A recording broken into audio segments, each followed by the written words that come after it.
Sir, ও sir, আমার 10-20 টাকা দিবেন, ওরা ভাত খাইতাম। 10-20 টাকা ভাত খাওয়া যায় রে? দাম দামি করার আর জায়গা পাস না। তোর যে শৈল, তুই যদি পরিশ্রম করস তাহলে তো ভালো ইনকাম করতে পারবি। স্যার, আমি তো আপনার কাছে ভিক্ষা চাইতাছি না, ওটা ভাত খাওয়ানোর লেগে টিয়া চাইছি। আপনি যদি টিয়া না দেন, আমার কটা ভাত খাওয়ার ব্যবস্থা করে দেন না স্যার। আমি তোর কইতে ভাতের ব্যবস্থা করে দিমু। আমি নিজে তো দিন রাত পরিশ্রম করি কটা ভাতের লাগিয়া। যাও না দেখ। স্যার, এই অসল ফাওটা লইয়া শরীরটা আর মানতাছে না, এন্দা আবার প্রচন্ড খিদাও লাগছে। আমি কিন্তু স্যার ভিক্ষা করে খাই না, আমি একজন দিন মজুর।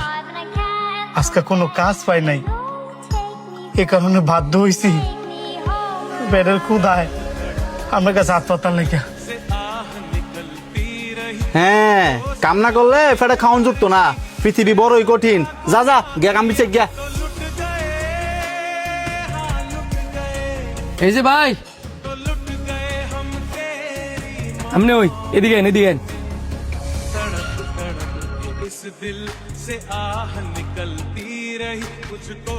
কি ভাই, আমার আপনি ডাকলেন কি লেগা? হাতগুলা ধরেন, এই যেন পানি আছে, বসে বসে খান।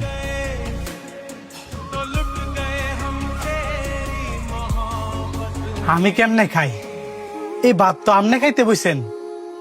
আমি খাইতে বসে দেখে কি হয়েছে? আমার খিদার চেয়ে আপনার খিদাটাই বেশি। ধরেন, তাড়াতাড়ি বয়ে খেয়াল।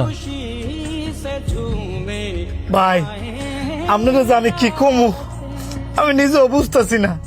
আপনার বোঝা লাগতো না, ভাতগুলা খাইয়া আমার লেগে দোয়া করেন, তাই লইব।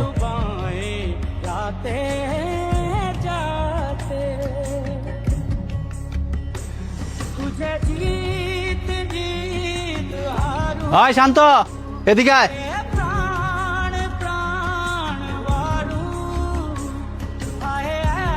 আপনি বসে খান, আমি দেখতাছি।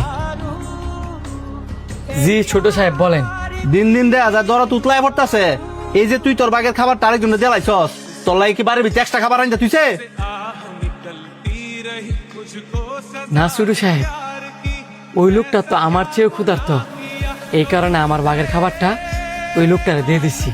আবার মুখ কথা কস? ভাতগুলো আয় করতে তুই কি ঘরের ভিতরে চাল কিনা তুই যাস? ছোট সাহেব, এত অহংকার ভালো না। আল্লাহ পাক আমনে ঘরে ধন সম্পদ দিছে ঠিকই, কিন্তু মন দিছে না। আমনে ঘরে এত ধন সম্পদ থাকলে কি হইব? মইরা গেলে গাতে এগুলা কিছুই কাজে লাগতো না। ওই যে লোকটা আপনার কাছে ভাত চাইছে, আপনি যদি কড়া ভাত খাওয়াইতেন, মইরা গেলে গা ওই লোকটার দোয়ারে আপনার কাজে লাগতো। এই যে আল্লাহ পাক আমনে ঘরে এত এত ধন সম্পদ দিছে, এগুলো তো মাত্র একটা পরীক্ষা। আল্লাহ পাক আমনে ঘরে এত এত ধন সম্পদ দিয়ে বিচার করে যে আমনে ঘর মনটা কেমন।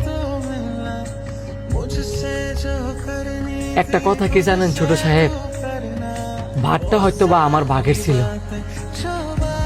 কিন্তু রিজিকে ছিল ওই লোকটা, যেই কারণে ওই লোকটা এই ভাতগুলো খাইতেছে। আরেকটা কথা মনে রাখবেন, মানুষকে খাওয়াইলে কোনোদিন কমে না, বরঞ্চ আল্লাহ পাক আরো বাড়াইয়া দেয়। আমি হয়তো বা ছোট মুখে আপনার অনেকগুলো কথা শোনাইছি, ভুল হয়ে থাকলে মাফ করে দিবেন।